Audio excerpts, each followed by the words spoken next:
पलूस कडेगाव विधानसभा मतदारसंघाच्या या ऐतिहासिक सांगता समारंभाला उपस्थित असणारे देशातील एक अत्यंत प्रगतशील राज्य आणि एक अत्यंत देशातलं महत्वाचं राज्य तेलंगणाचे लोकप्रिय मुख्यमंत्री आमचे ज्येष्ठ बंधू आणि गेले जवळजवळ 10 वर्षापासून ही अधिक काळ माझ्यांच्याशी अत्यंत जवळचे संबंध आहेत असे तेलंगणाचे मुख्यमंत्री आदरणीय रेवंत रेड्डीजी, आपण सर्वांनी त्यांचं टाळ्या वाजवून या ठिकाणी स्वागत केले। इथे उपस्थित असणारे आपल्या सर्वांचे मार्गदर्शक ज्येष्ठ नेते आणि सोनीरा सहकारी साखर कारखान्याचे चेअरमन माजी आमदार आदरणीय मोहनराव कदम दादा, माझे युथ काँग्रेसचे सहकारी आणि मागच्या विधानसभेत सुद्धा जे माझ्या प्रचाराच्या निमित्ताने आले होते त्यावेळेस ते तेलंगणा युथ काँग्रेसचे अध्यक्ष होते। आज ते देशाच्या राज्यसभेचे तरुण खासदार म्हणून झालेले असे पैलवान अनिल कुमार यादवजी, ते वाटत नाहीत पण ते पैलवान आहेत। आपल्या सर्वांचे मार्गदर्शक ज्यांनी अत्यंत सुंदर असं मनोगत आपल्या सर्वांच्या समोर मांडलं, ज्यांनी 80च्या काळाची आठवण आपल्या सर्वांना करून दिली, जे सातत्याने शेतकऱ्यांसाठी, गोरगरिबांसाठी, पुनर्वसित लोकांसाठी आयुष्यभर लढत राहिलेले आणि लढत राहतायत असे स्वर्गीय अनिल भाऊ 1990 ते 95 ते आमदार होते। त्यांना अनिल भाऊ साक्षात केले होते। साहेबांनी काय काय या ठिकाणी काम केली हे त्या काळातले सर्व शासकीय अधिकारी आणि त्या काळातले असणारे त्या विभागाचे मंत्री आणि मुख्यमंत्री साक्षीदार आहे। हे सगळं कुठेतरी रेकॉर्डवर 1999 पासून या ठिकाणी पुन्हा साहेबांना तुम्ही हाताच्या पंजात निवडून दिलं। उद्योग, सहकार, जलसंधारण या ठिकाणी जी काही महसूल होणे खातं मिळाली त्यातून साहेबांनी पलूस कडेगाव तालुक्याची नव्याने निर्मिती करत चौफेर असा विकास घडवून आणला। सहकार्याचं जाळं केलं। कडेगावची सागरेश्वर सहकारी सूतगिरणी असेल, पलूस येथील कृष्णाराया मागासवर्गीय समाजातील बांधवांकरता सूतगिरणी असेल आणि सोनीरा सहकारी साखर कारखान्याची स्थापना असेल, त्या सर्व सहकारी संस्थांच्या माध्यमातून या परिसरातील शेतकऱ्यांना आणि तरुण पिढीला बळ कसा मिळेल, या परिसरातील असणाऱ्या कुटुंबांचं संसार, प्रपंच संसार या ठिकाणी कसा चांगला चालेल हा विचार सातत्याने पतंगरावजी कदम साहेबांच्या मनामध्ये होता। सागरेश्वर सहकारी सूतगिरणी या ठिकाणी आज उत्तम चालवली। या ठिकाणी शांताराम बापू त्याचं आज चांगल्या पद्धतीने कामकाज बघतायत। पलूसला मागासवर्गीय बांधवांकरता त्या ठिकाणी आज ही मागासवर्गीय सूतगिरणी उत्तम चालवली। आज त्याचं कामकाज चालूच आहे। आज आपल्या ठिकाणी इतर काय सूतगिरण्या उभारण्याचा प्रयत्न केलं ते कुठं काय अवस्था आहे त्यांची तुमचं तुम्हाला नुसता आम्ही तो बिल्डिंगचा सापळा हा गेले 20 वर्ष आम्ही बघतो आणि म्हणून या ठिकाणी आज सहकारी कारखाना उभा केला। तो कारखाना 3500 टनाचा होता, तो 5000, 7000, 10000 टनावर गेला। आज या कारखान्याचे संचालक म्हणून मी आणि बापू काम करत असताना मोठ्या अभिमानाने मला या ठिकाणी उल्लेख करावा वाटतो की महाराष्ट्रात आणि हिंदुस्थानाला सहकारी तत्वावर चालणारा सर्वात उच्चांकी दर्जाचा कारखाना हा म्हणून उल्लेख केला होता। हे सगळं तुमच्या आशीर्वादाने चालू। साहेबांनी जलसंधारण मार्फत पलूस तालुक्यातील शारपाडीचा प्रश्न संपला। पलूसची एमआयडीसी मोठी केली। कडेगावमध्ये एमआयडीसी या ठिकाणी निर्माण केली। आपल्या कडेगाव शहरामध्ये स्त्री शिक्षणाचं एक मोठं संकुल उभं 1990 सालापासून केलं। या मतदारसंघात टाकारी टेम्पूचं पाणी आणण्यासाठी साहेब 1999 ते 14 पर्यंत सातत्याने प्रत्येक कॅबिनेट मीटिंग मध्ये आवाज उठवायचे। स्वर्गीय विलासराव देशमुख साहेबांनी सुद्धा एकदा उल्लेख केला होता की जेव्हा पतंगरावजी कदम साहेब कॅबिनेट मध्ये बोलायचे तेव्हा आम्ही सगळे आपापसात चर्चा करायचो की बघा आता हे फक्त टाकारी टेम्पूवर बोलणार आणि आपल्याकडे पैसे घेऊन जाणार। हे साहेबांचं काम होतं प्रत्येक कॅबिनेट मधून या 2 सिस्टम योजनेसाठी या ठिकाणी पैसा आला। म्हणून मला आपल्याला या ठिकाणी सांगायचं ऑन रेकॉर्डवर मी बोलतो, ऑन रेकॉर्डवर या टेंबू योजनेसाठी जर तुम्ही निधी आणला असेल तर 95% अधिक निधी हा स्वर्गीय पतंगरावजी कदम साहेबांनी आणला. बाकीचे नुसतं बोलतात. 25 वर्ष खोटं बोलण्याचा प्रयत्न ह्या लोकांनी या ठिकाणी केलेला. दुर्दैवाने आमच्यातल्या काही माणसांना ते पचलं आणि या ठिकाणी ते खोटं रेटलं. मी आज उघडपणे मला सांगणार तुम्ही काय केलं सांगा. कुठं 95 ते 99 मध्ये कुठला रेकॉर्ड आहे तुमचा? विधानसभेत आवाज उठवा लागतो. मतदारसंघातल्या लोकांचे प्रश्न मांडायचे असतील, महाराष्ट्राच्या सरकारचं लक्ष वेधायचं असेल तर विधानसभेमध्ये आवाज उठवा लागतो, भाषण करावी लागतात. अरे सरकारच्या सचिवांकडे जावं लागतं, मंत्र्यांकडे जावं लागतं, मुख्यमंत्र्यांकडे जावं लागतं. नुसतं बोलता एक तरी पुरावा हिंमत असेल त्या कडेगावच्या लोकांना कधीतरी दाखवा आणि मग या ठिकाणी बोलायची तुमच्या टेक्निकची काय संबंध. तर ती हिंमत 25 वर्षात झाली. आम्हालाही काही वाटतं अरे काय चाललंय, आम्ही शांत आहोत, आम्ही आमचं काम आमच्या या संस्कारात नुसतं लोकांसमोर मांडत आहोत. म्हणजे तुम्ही खोटं बोलायचं, रेटून बोलायचं. आज या ठिकाणी आपण साक्षी अहो साहेब होते ना लोकांनी कसं 14 म्हणतो का नव्हते. साहेबांचा दबदबा किती होता. अरे दबदबा मंत्रिमंडळात किती होता त्याचा साधा उदाहरण तुम्हाला द्यायचं होतं की कडेगाव तालुक्यात जेव्हा अतिवृष्टी झाला आणि दुष्काळी झालं तर सगळ्यांच्या खात्यात पैसे जमा करण्याचं काम हे पतंगरावजी कदम साहेबांनी. हा साहेबांचा दबदबा होता. लागेल ती मदत सर्वसामान्य लोकांच्या घरापर्यंत पोहोचली पाहिजे ही पतंगरावजी कदम साहेबांची एक नीती होती. आणि म्हणून भारत पाटणकर साहेबांनी काही गोष्टींचा उल्लेख केला. मला आपल्याला सांगायचं आहे की जर या मतदारसंघाचा इतिहास आपण पाहिला की ज्या वेळेस आपण सगळे लोक काँग्रेस पक्षाच्या पाठीशी खंबीरपणे उभे राहिलेले आहात तेव्हा कदम कुटुंबाच्या रूपाने काँग्रेस पक्षाने या मातीला मंत्रीपद दिलं हे लक्षात ठेवलं पाहिजे. हे मंत्रीपद एका व्यक्तीचं होतं. हे मंत्रीपद या मतदारसंघातल्या गोरगरीब सर्वसामान्य लोकांचं कार्यकर्त्यांचं आमच्या माता भगिनींचं ही भावना मनामध्ये ठेवून पतंगरावजी कदम साहेब आयुष्यभर काम करत राहिले. हीच भावना मनामध्ये ठेवून मला जे काही 2-2.25 वर्ष मिळाले ती भावना ठेवून मी काम करत राहिले. 18 साहेबांचं दुःखद निधन झालं. तुम्ही सगळ्यांनी मला पदरात घेतलं, सांभाळलं, भर भरून प्रेम तुम्ही मला. मी सोनसळा, मी दादा, मी कदम कुटुंबातली सदस्य बसायचो. हजारोने लोक भेटायला यायचे. आमच्या डोळ्यातले अश्रू पाहिजे पण त्यांच्या डोळ्यातले अश्रू असायचे. लोकांना जुन्या आठवणी यायचे. कोण सांगायचं माझ्या मुलीला साहेबांनी शिक्षण दिलं, कोण म्हणायचं माझ्या मुलाला शिक्षण दिलं, कोण म्हणायचं माझी मुलगी आजारी होते भारतीय हॉस्पिटल 2 लाख कदम साहेबांनी असेच माफ करून टाकले, कोण म्हणायचं माझ्या गावापर्यंत माझ्या शेतापर्यंत कदम साहेबांनी पाणी पोहोचलं. हे सगळं आम्ही ऐकलेलं. नंतर मला माझ्या जबाबदारीचा लहान झाला म्हणून आपण त्यावेळेस 2018 काय सांगितलं, साहेबांच्या माघारी आपली जबाबदारी. 2019 या ठिकाणी साहेबांच्या माघारी माझी जबाबदारी म्हणून मी काम करायला लागलो. पुन्हा या ठिकाणी पूर पलूस तालुक्यामध्ये आला.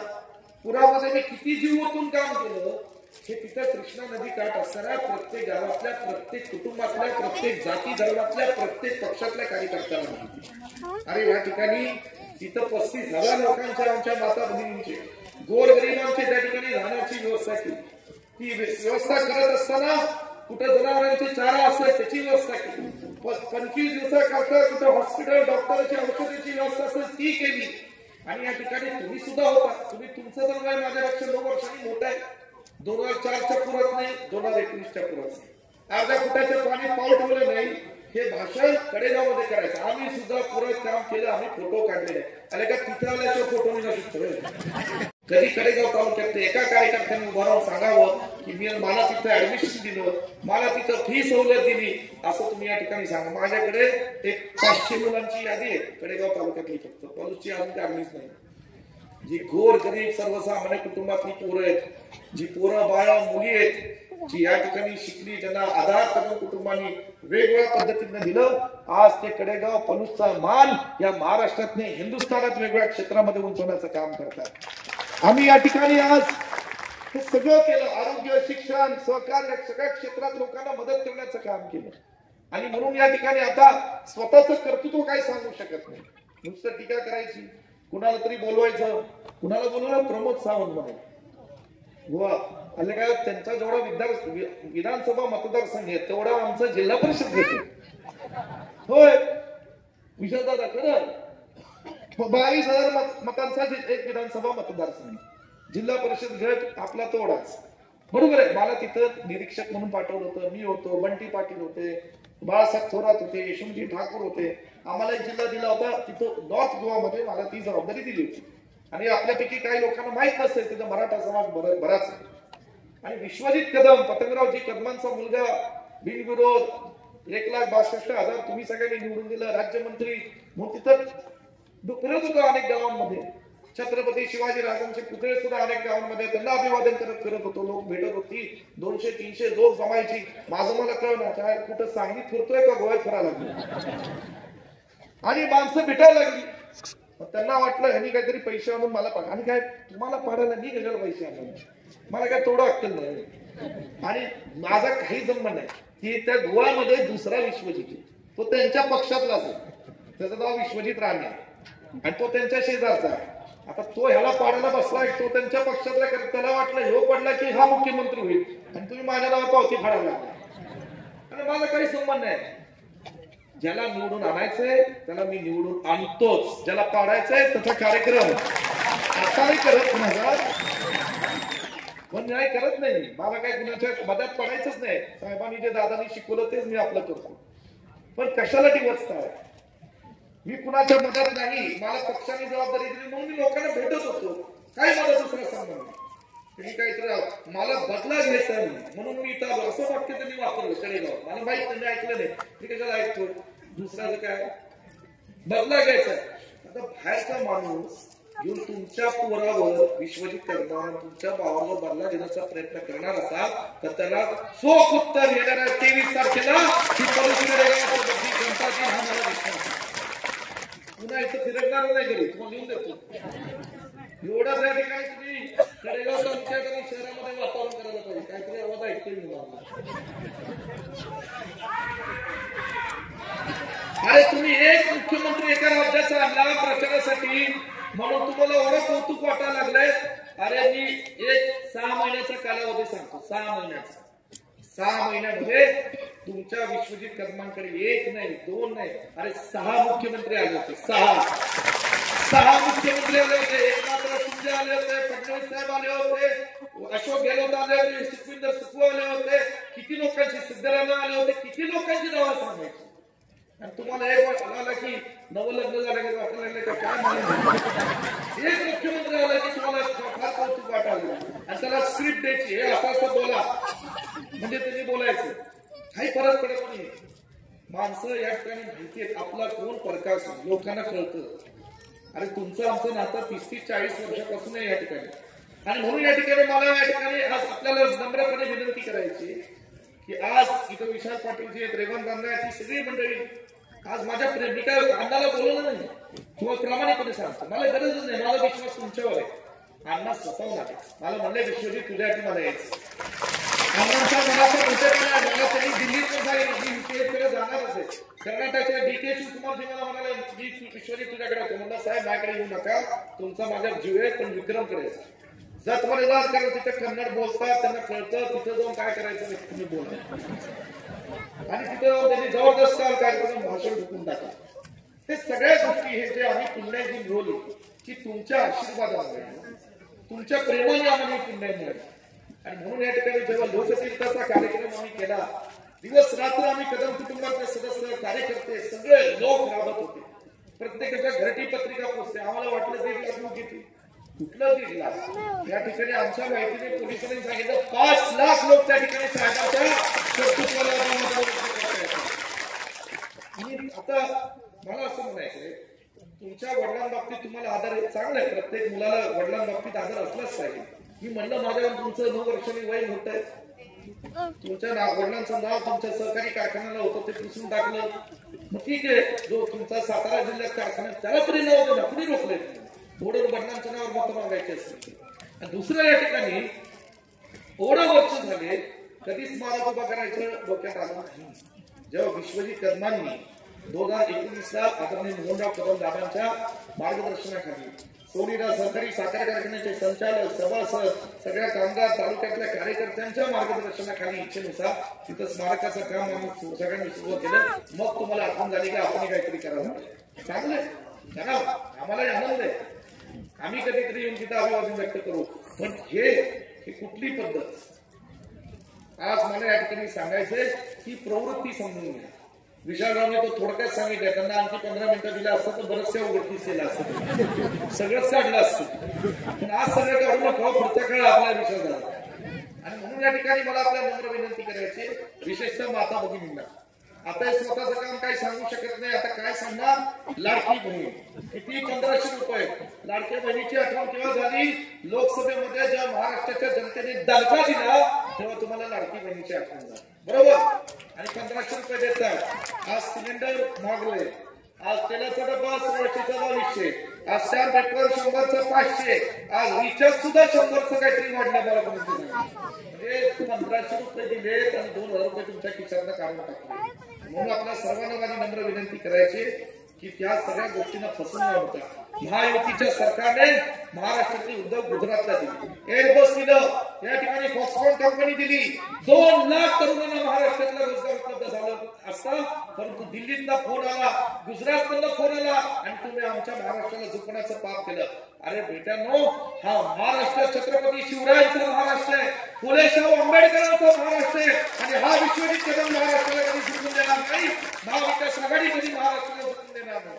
आणि म्हणून या ठिकाणी ही माणसं महायुतीची आपल्याला नको आहे. हा आपला मतदारसंघ हा साहेबांच्या काँग्रेस पक्षाच्या विचाराने काम करणार आहे.